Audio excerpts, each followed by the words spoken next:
Our next guest stars with Robin Williams in the movie Cadillac Man, and she's a great cook and businesswoman, too, and she's here to make one of her delicious salads. Please welcome Fran Drescher. Hi, Fran. Thank you. Hi. What a wild and crazy guy he must be. Oh, I know. Robin is just, he's crazy, but he's wonderful. And, you know, he's a very well-trained actor. He went to Juilliard. So we had a terrific time. We actually did most of the rewriting of our material, and I think it really came across well. Very, very funny. We also have a love scene together, which is very pleasant. A love scene with I gotta Robin talk Williams. to you about that, yeah, because he's kind of a loose cannon. Yippee. I know, he's Fran, great. You and your husband, Peter, have started a business. Yes, we have. And you're quite, quite successful at it. Well, during the writer's strike, Gary, we started manufacturing Loaf and Kisses gourmet croutons because I used to make them at home for family and friends. I could not find a crouton on the market that I thought was good enough to complement my cuisine.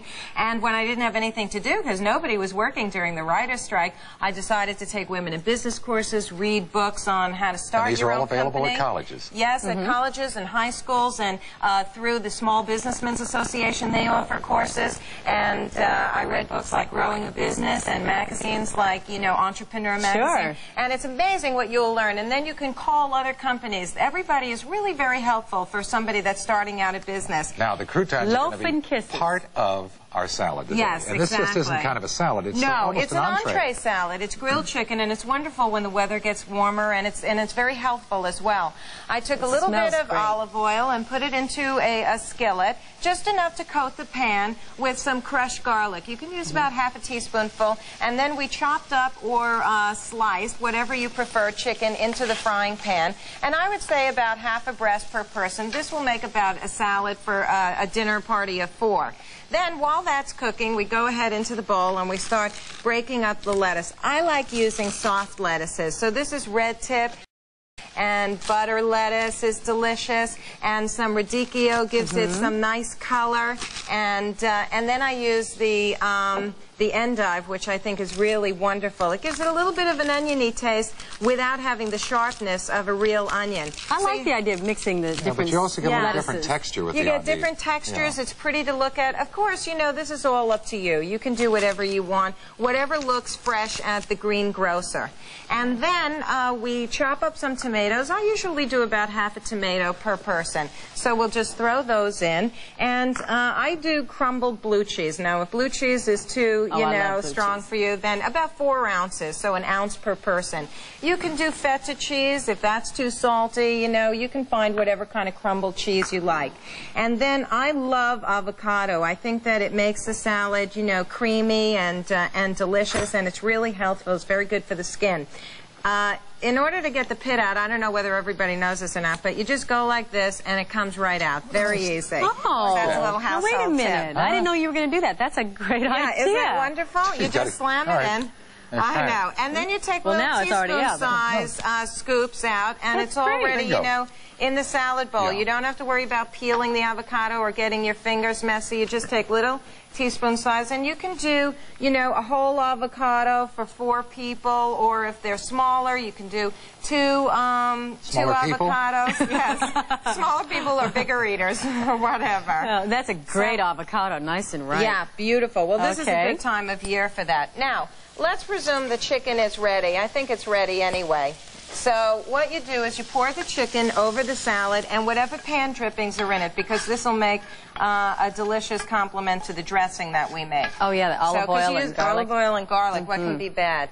And actually, I shut the heat off, which I shouldn't have done, because with whatever is lining residue that remains in the pan, you put some pine nuts in. And I usually do about let's see, 2 tablespoons for a salad this size. And you toast it up. You watch very closely because they burn very quickly. So I would say no more than a couple of seconds to a minute. It really releases the flavor when you heat them up. Yes, it does. It makes it much better. I would recommend toasting it even if you were making a pesto. Oh, yeah, I love nuts in salad. Yeah, me too. Isn't it delicious? Pine nuts or even sunflower seeds, too. And you know, you can see how this is really a very balanced salad. It's a whole meal, sure. Now, we put the croutons in, and that, you know, is your carbohydrate. carbohydrate, but they're not fattening because they're baked and they're not fried and they're cholesterol free. Now, I prefer to make my own salad dressing, but, you know, if you don't have the time, get a good one on the market.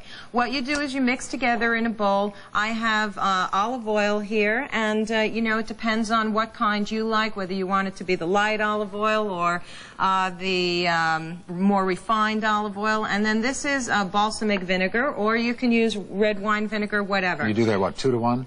Yes, that's, I think, the ratio, but you'll have to judge to taste. Okay. And then this is Miracle Whip Light, which is what I put into it. You can Not use salad dressing. No, you can use any light mayonnaise you want. I like that because it adds a little sweetness. You pour it all into a bowl and mix it up with a whisk, and you get this nice kind of creamy texture. Then you put a little bit fresh ground pepper in, or you can put the pepper directly onto the salad. And what I'm going to do is I have a finished salad here. Oh, look at that. Because I'm not look sure at whether this. that chicken cooks. So this is sort of what it looks like. Isn't that nice? That looks Now let's pour beautiful. salad dressing on there. Salad dressing on. I'm going to give you a fork. All right. Wait I got a to minute. Let me just. I want to just- show Now- you that it's very important when you toss it to toss the salad well, because then all the greens will get, you know, really well done. Yeah, now the test here is to get a piece of chicken, a nut, a tomato, and a bit of lettuce. And one of her One fork. croutons. And one of the croutons. Here's a big good taste. That's a tall right order. there. That's got it all. Well, I guess I'll Your just croutons. Here's Fran, another I have chicken. to say that Here's Fran's more. croutons are the big ones, the big crunchy ones that you usually only get in restaurants. Yeah, just had you a know, crouton. 3 It or was 4. great. Here's some avocado. Oh, some more of this Here's a during the break. crouton. Newsletter number 127 will have this recipe. Thank It really is. Excuse me, as well as information on where you can find Loaf and Kisses from Fran Drescher. Thank you, Oh, Fran. thank you And don't so forget much. Cadillac Man. Coming up next, we're back to our starter home in Tehachapi. The deck is being installed today. Oh, that is...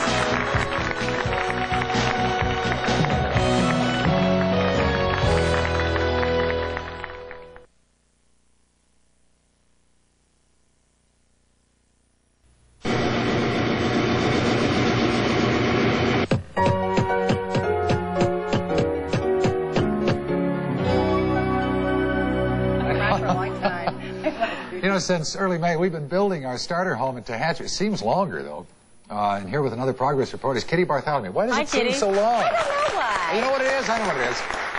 We are anticipating the finish, and I think anticipation makes it last Well, longer. I think just working on it is fun. Yeah. We've got a See, lot we haven't, done. we haven't been able to work on it. Well, you ought to come up and see. Well, we keep asking. Okay, you're I don't know. They won't let us Yeah, go. we've got our suntan lotion. I got my golf clubs. You I'm need all your ready. golf clubs. Yeah.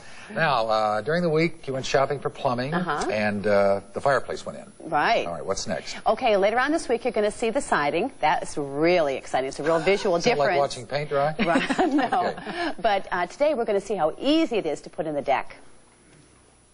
Well, today we've got a lot of things planned. We're going to be building our deck. It's going to be visually exciting because right outside of the master bedroom here, we're going to have a redwood deck with railing. Then we're going to have one outside of the child's room, the second bedroom downstairs. Same thing, deck and railing. Then there are going to be steps that meet in the middle that have access downstairs to our outside. Right, guys? Right. We planned to assemble the decks in just one day. Before we got started, our contractor, Wayne Shapiro, showed me how to install the redwood planks. Okay, Wayne, we're sitting here on our almost started deck. So the first thing we're going to do is what? We're going to take and cut ourselves a 3/8-inch spacer out of plywood, place it against the house, Why? because the siding on the house is 3/8 of an inch. Oh, so that's just a temporary thing. That's just a temporary thing, and it spaces Okay. our board away from the house the correct distance. The first board. First board, Okay, now what are we going to do? Just nail it in? we're going to nail it in right here. And that's the only nail that's going to show. Now I'll come You're along going to sink here, it? and I'll set these down a little bit. Okay. Next. Now we're going to toenail the first board in. Okay. So we do this on every joist, right? And every joist, we're going to have a toenail. Okay. Next. Next, we're going to use our deck clip. Okay. This is kind of an interesting thing. How does this work?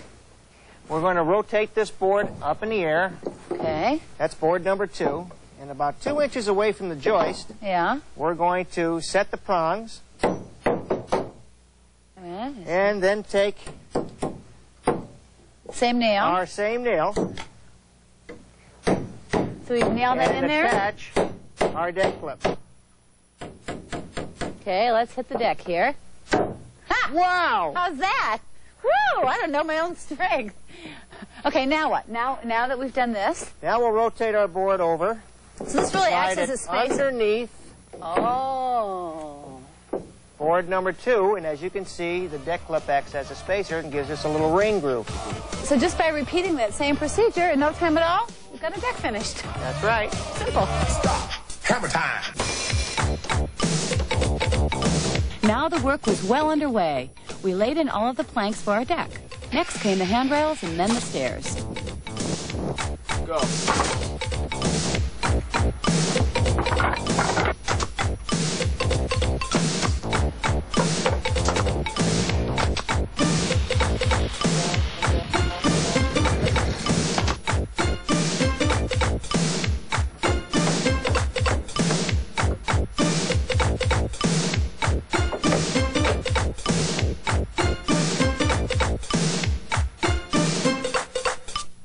I can't believe it. We did it all in a day's work. The deck's up, the handrails up, the carpenters are gone, I'm here alone, and we're on the golf course. And I can't wait to try it out and see how beautiful this house is going to be, being so close to the golf course.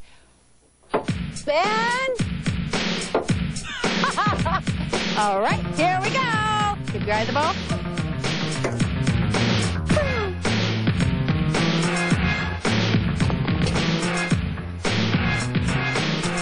Eat your heart out, Gary. Eat your heart out, Gary. Trick photography there. No, Yeah. you can't. How many gibbets did you take out of that deck? Huh? Quite a few. That You're is going to teach us how to terrific. repair divots in the deck today? No. I'm But going to I'll talk tell to you you what is about interesting. deck I clips. always wondered why you don't see nails on decks. And Well, that's this is the key, answer. this wonderful deck clip. Now, those are great. Okay, what you do is you just nail it on the side here. Yeah. Okay, it's a real simple thing Did you to really do. nail it in one That whack? was trick. That was a trick. Okay, so here we go. It goes just like this. Yes. These little teeth go right in here. Okay, you put the nail in, and then what happens is these pieces right They here. really hold it down, don't Yeah. they? Okay. Yeah. These little things go underneath the first piece that you put down, so it holds it from flipping up this way. And then you toenail it here. And then you toenail it right Bingo. here, so it's That's no neat. nails on, All right. on the surface. Then you put a after sealant on, right? That's right, but there's a real interesting thing that I realized when I was reading the instructions, and that is that you should wait about a month before you put the water sealer on to let it kind of cure in the environment, in the elements. Oh. Okay, so then you just use this wonderful sealer. There's Thompson's water sealer. Yeah, This all is sorts just of another sealers. brand, but it's very important to do to protect the life of the wood because redwood can turn very black. It Oh, I turns know. gray, Look and at it can this. turn Now, do very you black. want one This is coat, a two good coats? I example. guess there's no end to this. Well, you can put 2 coats, Yeah. but you need to wait in between. Read the Okay. directions. Each one's Now, different. you said it turns black. Perfect We've got a example. couple Here we go, examples black here. redwood. Yeah. And this is what? I mean, just oxidation and dirt and Yeah, what it have really you. is. Smog, dirt, whatever in the environment. Now, this is a wonderful new product. It's called Reprieve. Okay? And what you do is you can... Revive. Revive.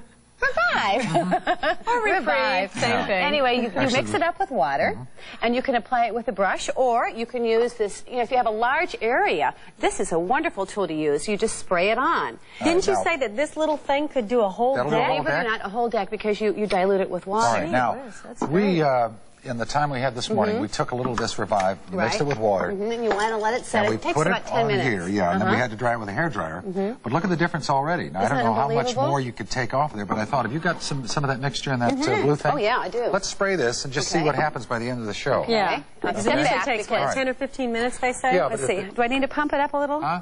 You want to just Mix it up in the can? All right, we'll just All mix right, it here's in some the can. water. Okay. Great idea. All right. Yeah, it takes... Oh, hello. Oh. All right.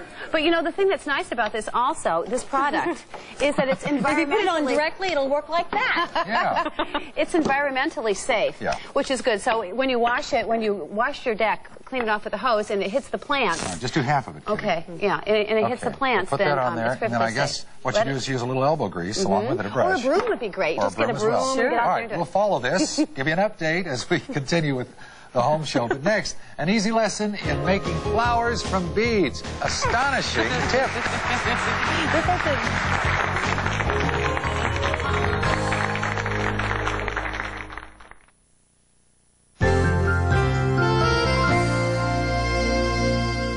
Here when the entire ABC family comes to town to preview the fall lineup and do a little horse trading. All this week, we're very fortunate because you're going to get to meet a few of the wives of the GM and program directors around the country. They're going to share their great home show ideas. That's right. So today, please welcome from our affiliate station, KATC in Lafayette, Louisiana, the spouse of station manager Paul Cassidy, Marla Jean Cassidy. Hi. And we should say that your husband, Paul, and your daughter, Carolyn, are in our audience. I think we've got a shot of them. Yeah. Wait, there they are. Hi, Carolyn. Welcome to L.A. Hi.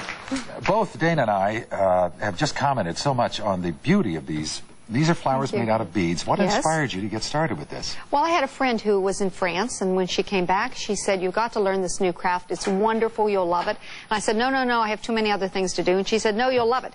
So she sat down, and she taught me a flower, and it was like eating popcorn. I was hooked, you know, and then I just ballooned after that. Well, it would seem to be very, very difficult, but it turns out it's quite easy to do. So very take easy. a look at some of these examples. So intricate and complicated. Yeah, this is what? This is an iris? It's an iris, yes. It's a mid-size iris. There's a life-size iris in that one. In the floral decoration. In the floral decoration. And yeah. these and carnations, geraniums. And what is this? Geranium. That's a geranium. Geraniums. Okay. Sure is. This looks like a peacock feather. Peacock feathers, yes. So you can make more than just flowers. You can do other things. What's the gray one here? That's a cabbage rose. And so there's mid-sized roses, the large rose, This whatever. I know is a bird of paradise. Bird of paradise, an exotic what is flower. That? Take a guess. I have no clue. Okay. What is It's that? a little unusual. Bells of Ireland. Oh. Bells of Ireland? Bells of Ireland. Did you know what that was? No, I didn't. Oh. And this is anthurium. Anthurium, another exotic flower. Okay. Oh, these are Now, the key is, how do you do it? Okay. You have very few things that you really need. You have your wire. You have tape, of course. You have your stem wires that you'll put your flowers after they're finished right on the stem wire. And you have your wire cutter. And that's all. All right. Now, do you buy the beads already strung? The beads are already strung. They're pre-strung, and there are various types of beads. You can have a bugle bead, a cut bead, a pearl bead, an opaque bead. Where do you get the beads, Marla Jean? Well, I get them all out of New York, but they're made mainly in Japan and in Czechoslovakia. Really? But how do you, I mean, this must be so tedious and take so long, because don't you have to put each one of them on separately? No, you don't? no. They're all pre-strung. They're on strings like this. But you need to put them on wire to work I put them on wire, yes. You extract a string from the bunch, just like this, and then you start putting them on the wire. Now, I have a few beads already on the wire, so that... I want to make sure everybody sees this. Let's kind of tilt. Can I tilt it down in here? Yeah, just tilt forward. Okay. There you go. Now, what's the key? Okay, Oh, I see. and you just start follow... putting... Yes, just start You putting... leave them on the wire, Gary. You leave them on the string. You leave them on the string, and you put the wire right to the string. Oh, so then you that's just great. push them down. So all the beads are actually placed from the string onto the wire, and the petals are made from the wire. All right, now, how do you finish it off at the end? You just do a little wire knot? I'm going to show you how, yes, I'm going to put a little crimp here, and each petal has what we call a pattern, and that depends on the flower you're making. But the pattern for this particular one, and I'm going to make a poppy petal, which is the easiest petal made, it's the one that I teach my students first, is the pattern begins with 4 beads, and I start making... Just tilt that a little bit toward, Start making it like this. See that? And then you rotate it, and you're making... bend the wire, and the wire has enough flexibility to bend, and yet it will stay in place. But that's still intricate work. Exactly. How long does it take you to make, let's say, the easiest one, the poppy?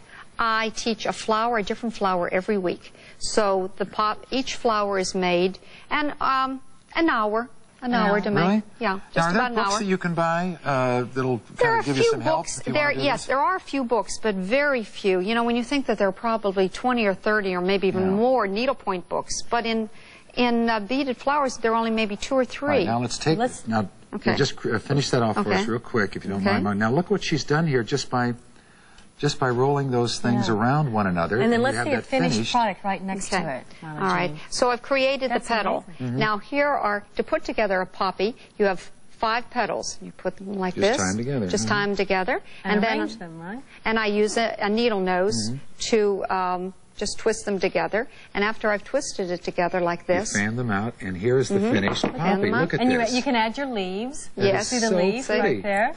Marla, this is wonderful. Well, it's fascinating. It really is fascinating. And I hope you have a good time while you're in town with your family. Well, thank you. I've enjoyed it very much, and I thank everybody in enjoyed Louisiana being for on watching the program. Thank you, Marla Jean. Good job.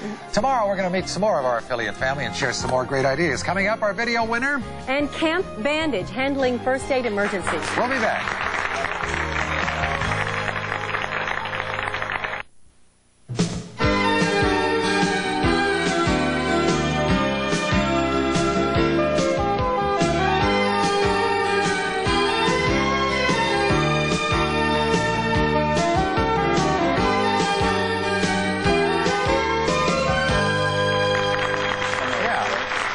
Again, everybody, and thanks for joining us. I'm Gary Collins. And I'm Dana Fleming. Are you prepared to handle emergencies? Well, home pediatrician Dr. Jay Gordon is going to show you a place called Camp Bandage, which teaches emergency care for minor bruises and even major injuries. We'll also show you today's prize-winning how-to video that's got a great idea for a bridal shower gift. It's really cute. But right now, our home pediatrician Dr. Jay Gordon and our home decorator Kitty Bartholomew are here to help us answer some of your viewer mail. Hi. Now, recently, I used the term working mother to describe a mother that's raising children, and she has a career outside the home. Well, that's right. And a viewer sent me a letter. She called me on it. She said, after all, a mother who stays at home and doesn't have a career works just as hard, and she's absolutely right. So more. we tried to come up with a term, and she suggested that we use the term domestic family engineer for the woman that stays home to raise her family. Well, that isn't the only Evidently choice. not. And I have 3 separate letters here with other suggestions. One's like domestic engineer for a wife and human development specialist for a mother. But look at this one from B.M. Tinglehoff of Hampton, Virginia. She likes WOW, W-O-W, wonderful organized woman. Now, look at what it takes when you turn it upside down. It says look mom. at what it says. It says mom. All right, Isn't that now, perfect? Obviously, you've got some feelings about this, so we don't want it to be over this fast. What do you think? If you have any other suggestions for what we should call someone that stays at home and takes care of the family and does a lot of work, absolutely, give us a call right now. Our number is 213-520-5000. Or do you have another term for a woman that not only raises a family and looks after home, but also has a career? If you've got another description for that. Remember, it's a long-distance call, and it's 520-5000. Now, I've got a letter from Jeannie Jones in Crestport, California, and she writes, which one is, who's got here's, the here's Jeannie's. All right, why don't you read She says she has a 28-month-old and a 9-month-old. And the 9-month-old is a little behind, the doctors say, because he was 2 months premature. Anyway, she goes on to say that because her 9-month-old is still on the bottle, her 28-month-old still insists on having a bottle and using a pacifier. So Jeannie has a very valid question here that I think a lot of parents who have more than one child have to face. When the baby comes along, that older child wants to kind of go back. Last night, our daughter, who's 3.5 years old, wanted a diaper on, Gary. Why? Well, my husband and I had just finished changing David, who's 9 months old, and Rebecca all of a sudden wanted to put a diaper on. She has not done that ever. Well, we said no. We said no. I'll bet that was right. Jay, what do you think? I think you could have been a little bit permissive. It wouldn't fit. First of all. That's saved by the bell. Yeah. Most first children do regress a little bit. You see some infantile behavior when the second child comes along.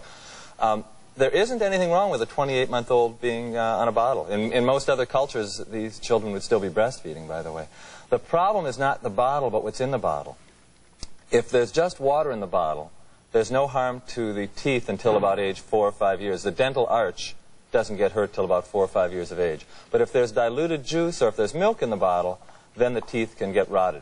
But you think it's okay for a 2 or 3, even a 4-year-old, you say, almost, to have a bottle? It's a good emotional crutch. It doesn't hurt anything. Now, the other issue, though, the other issue is whether or not this mother wants to let a 28-month-old child make some decisions in the house. Until about 3.5 or 4, children don't reason too well with us. So an explanation of if or why and so on doesn't come across too well. What I recommend to parents is that they say, look, we've got all the bottles you want filled with water, all the juice and milk that you want in the cup, and that's it. And over the next 3 or 4 days, the child may yell a little bit, but we'll get the general idea. And if the mother really strongly objects to the pacifier in the bottle, she can do the same thing and just say, we have all the milk and all the juice that you want and all the water, but we don't have any bottles. And after a noisy few days, the child will be all right. Okay. Thanks, Jay. Here's a letter from Longview, Texas. This is Laura Hall writing us, and Laura's a college student with a desperate couch problem. This goes to Kitty. As she says, I'm an avid viewer. I don't have a lot of money because I'm a student, and we have a desperate couch problem. The only couch that we have is an old one that my parents gave us. It's a black and green Brady Bunch print. Brady Bunch. If you have any ideas for covering the beast, I'd appreciate your help, Laura Hall. Okay, well, I have a couple suggestions. The first one, thinking back to my own college days, was buying lots of batik fabric. You know, you can find this in import stores. It can be a tablecloth, which is very large, or a bedspread. And it's very inexpensive. I think you can get them about $6, $7, and then just cover the couch with it. You know, they tend to be dark colors, and so it's a nice thing to do. The second idea is to use a pattern sheet. Now, a pattern sheet nowadays, there's so many wonderful patterns. It doesn't have to be flowers. In fact, I think it's nicer, kind of a geometric. It's kind of contemporary and looks kind of, you know, young, yuppie college. And then the third idea is be true to your school. You know, every university and school has a college blanket that you can, usually they're very colorful colors, to stick over the couch. You're doing very well, Jay. Make like a Your couch. assistant here. Make like a couch. But you know what? Our dog ate a hole in our couch, and I didn't have a tip to put on video, by the way. But so I wrapped it around there, and I couldn't figure out how to make it stay, so I must have put 20 big safety pins. Safety pins. Okay, well. But fortunately, they... You covered your couch? So just the part you sit on. Gary. Well, I did. Gary. Okay, now I have a little tip, okay? Actually, if you have a rubber band, now rubber bands are great for fitting things. Now, what I'm going to do is just take the reverse side, take a bunch of it like this, and just wrap the rubber band around. Oh, so you make almost like a fitted sheet effect. Now, see, now this is the wrong side. And when you turn it over, you see it's fitted, so then you can take it go over the corner, and say, put it over the corner. So you're not talking about sewing it on, Kitty. You're talking about upholstering. Then you can just take it off nice and corner there. clean. Popped up. Laura, I hope you're seeing Laura, I hope this takes care of the beast. You can always sell it, too, right? Yeah. Put it in the recycler. All right, well, now it's time to go to you, our viewers, and find out what you think. You don't like housewife, obviously. Thanks, Paul. Here are some of your calls. This is great. Sharon Rowland from Midland, Texas, called us and said, domestic goddess. How's that? I got it. Okay. Oh, all right. Oh, I don't know who this came. There it is. From Keith in North Carolina said, the split life wife. This is a woman who has a family at home. And obviously, also you're taking this real serious. Okay, domestic goddess. What is this? Domestic slave. Domestic slave. House management person. Mother. House mother. That's what they have in fraternity houses. Monarch. Monarch. Well, okay. Well, we really haven't addressed the issue. The point is that we're not trying to categorize. I mean, please, I was a woman at home, and I wasn't working. No, but we do slip into those kind of euphemisms we've used over the years. Yeah, and I wasn't working outside the home for 4 years. I was in the home, and you know. Did it bother you when someone said, "Are you just a housewife?" It would bother me if I were. Just a housewife drove me up a wall. There's no such animal. Just a housewife. Okay, we'll continue our search. I'm on your side. Thanks, Jay. Thank you, Kitty. Next, Dr. Gordon's going to be back, and he'll show you how to safeguard your family in a medical emergency.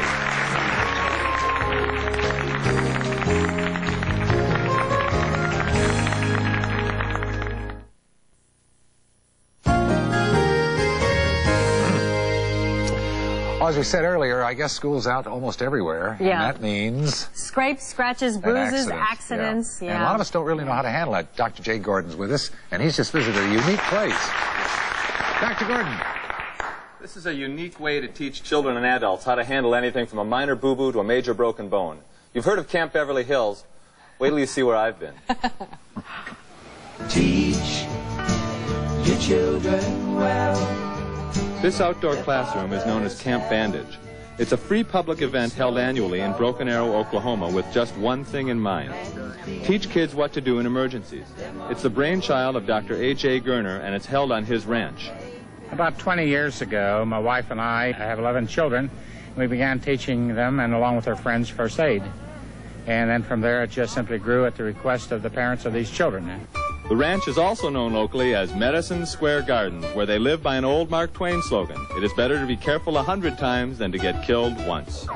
The major events of the day include the professional staging of various accidents. Theater students play the parts of accident victims in car, plane, and motorcycle crashes. Real police, fire, and medical technicians respond with equipment including medevac helicopters. We're in a helicopter right now over Camp Bandage. We're heading in to see a simulated car crash. I participate in the scenarios, helping the paramedics where I can. The crowd on hand listens as a narrator explains each step of the procedure. If you are the first upon an accident scene, call professional help. Dial 911. Then there are things you can do and things you shouldn't do. When an untrained person comes upon an accident scene like this, you have to remember the ABCs. Airway, breathing, circulation. The most important of those is the airway. Clear the victim's airway. Make sure there's no blood. Make sure that the victim is not vomited. If you do this, you can save lives. The most important thing to remember not to do is to move an accident victim. The accident scenes not only provide medical emergency hints, but they remind us to wear seat belts, to put children in safe car seats, and not to drink and drive. The impact on the kids is phenomenal. The children are learning a lot not to be afraid of the medical personnel and the police department and those people. They're also learning that they can handle an emergency if something happens at home. From CPR training to fire exit safety performed by firefighters, the kids learn in a fun way. 1, 2, 3, me by the bellbuck with my family. Well, what'd you learn from listening to those firefighters? To get out, 1, 2, 3. The kids had some questions about their own medical problems. What if somebody swallows a marble? If somebody swallows a marble, or if they have a marble in their mouth and suddenly they can't breathe, what you want to do is get that marble out. And the best way to do that is with some sharp thumps on the back. Anybody here ever get a burn on your hand? 37,000 children a year show up in emergency rooms with scalding burns, burns from hot water. What's the first thing you should do when you get a burn on your hand? Put ice on it. Put ice on it. Now, that's what a lot of people think, but that's not the right thing to do. What should you do first? Instead of ice, you should use? Water. Exactly, cold water. Ice can actually increase the injury to the tissue. Use cold water. Try to get a real clean bandage, handkerchief, and put it on that burn. Pool safety this time of year is critical. Your kids shouldn't go near a pool unless there's an adult around to supervise. If someone does have a problem, kids need to know not to jump in, as they could also drown. Thus the camp's water slogan, throw, don't go. This is only one of the many important messages these kids are getting. Who has to be smart about riding a bike while they're out there? We do! Camp Bandage is a wonderful experience. Every community should organize such an event. They thought of everything, even a place for grown-ups to go after being around kids all day. Spent a lot of time at Fort Aspirin. Fort Aspirin. Well, that's good about the marble. Bicycle helmets save children's lives. It's something that a couple things need clarifying on the tape. We talked about bicycle safety. There are quite a few children and adults, but I talk about children mostly, who lose their lives every year on bicycles because they're not wearing helmets. And the other thing that needs a little clarification is the idea of hitting somebody on the back after they've inhaled or swallowed something. That's a little bit controversial. Everybody thinks that you need to do the Heimlich maneuver, but unless you know how to do the Heimlich maneuver well, you can actually hurt somebody. Hitting somebody on the back, again, is controversial, but maybe one of the best ways of getting the marble out. And if the marble is swallowed, it will pass. Okay, good. Now, what's the most common accident that kids have, and what can be done about it? All summer long, kids sprain themselves, and they also sustain fractures. And children's fractures are different than adult fractures. How so? At the end of all the long bones, at the end of the arm bone, the leg bone, and so on, children have growth plates. And if these growth plates are interrupted with a small fracture, which might be insignificant in an adult, the bones may grow unequally. That's why something that looks like a bad sprain should be treated very often like a fracture. Well, what's the first thing a parent should do, though, when this happens, Jay? The first thing to do is to immobilize the injured bone. And you can do this in a variety of ways. You can use a split, a piece of wood and some... we've just grabbed anything to show that you can grab anything. I mean, I've seen people use cardboard. I've seen them use twigs off of trees. Would you say and stuff magazines? Like that. You can even use a magazine. A roll of magazine. Sure. But what you do here is you're just immobilizing very simply. So you can't get any flexibility out of it. Obviously right to the emergency room. And it's decorator safe. It's beautiful. Does it match? Yeah. Okay. If the bone moves, you can have increased blood loss. You can damage more tissue. You can also immobilize that bone by binding it to the body, just with a sheet or a towel, or by creating a sling around the neck. Okay. Now, suppose somebody wanted to start something like this bandage, the Camp Bandage. It's a great idea. How would they go about that?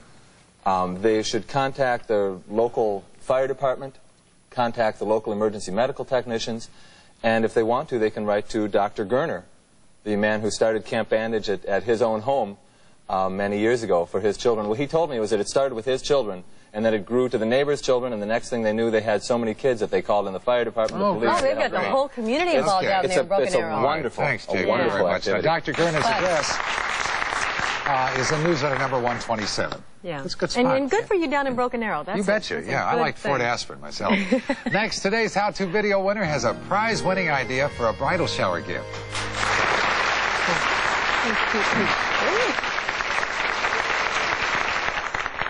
The Home Medical segment is brought to you by Advil in tablets or caplets, advanced medicine for pain.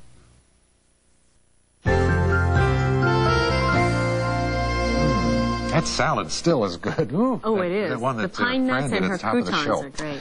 Time now for another how-to video contest winner. Today's winner is Ann Nolenberg of Park City, Illinois. Now, June is one of the most popular months for weddings, and if you've ever been exasperated from trying to find the perfect bridal shower gift, you'll really appreciate Ann's idea.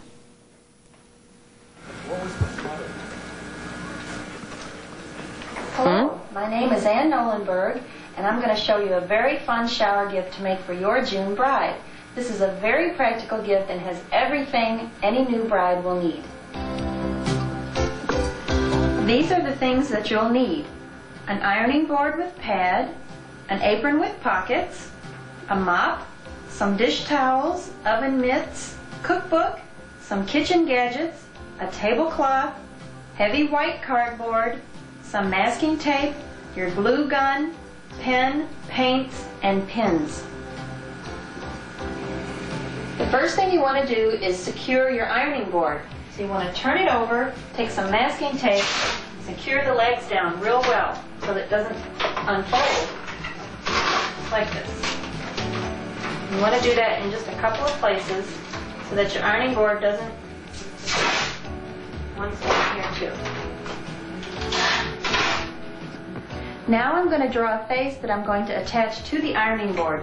Take your thick board, draw a circle, draw the neck straight down, make sure the neck is about 10 inches long so it will be secure. I've already drawn mine here. I drew the face. If you're not good at freehand, you can trace a face on here from a coloring book.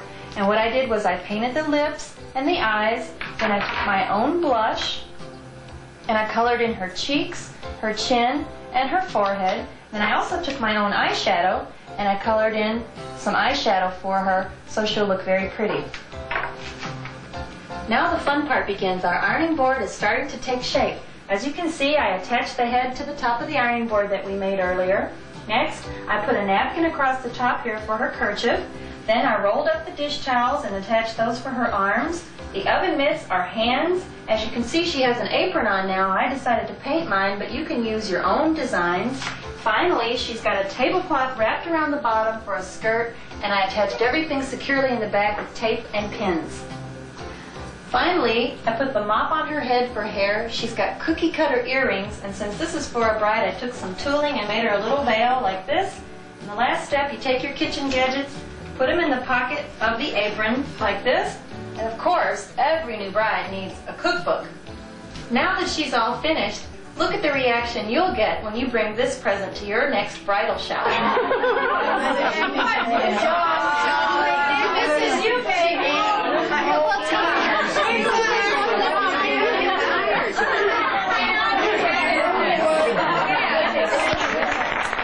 That's a great idea. We have Ann Nolenberg on the phone now from Park City, Illinois. Hi, Ann. Hi, Gary. Hi, Dana. Hi. That was actual footage from a bridal shower, right? Yes, it sure was. Yes. Your sister-in-law? Yes, it is.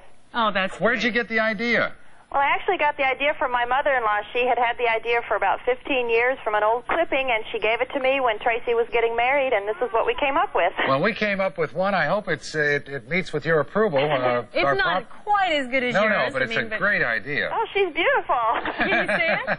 Now, how long did it take you to make yours? I'm sure our prop guys put in lots of time on this one.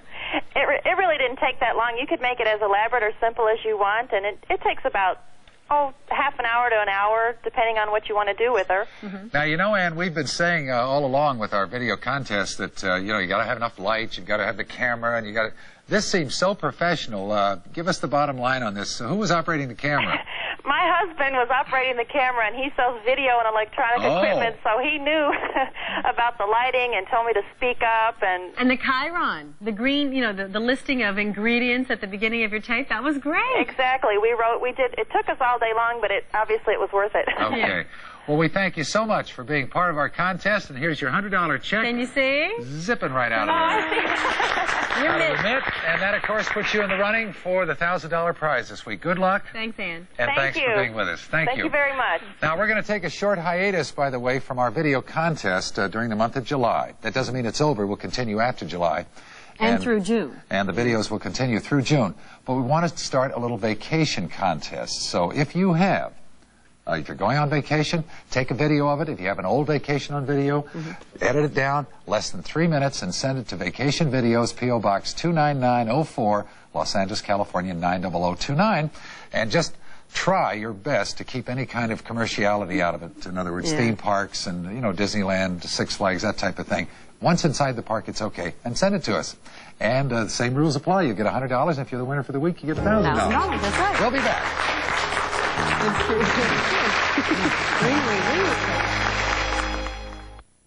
Lots of calls. Look at this. Most people, well, lots of people liked wow, wonderful, organized woman. And here's Grand Rapids. Jan writes, phoned dual role woman. And here's one from Donna Deacon, home management and development planner.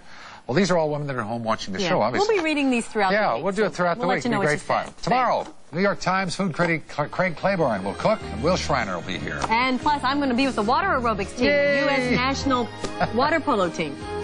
We'll see you in a while. If you're in the Los Angeles area or planning a visit, we'd like you to be part of our studio audience. Send a self-addressed stamped envelope to Home Show Tickets in care of ABC Guest Services, 4151 Prospect Avenue, Hollywood, California, 90027.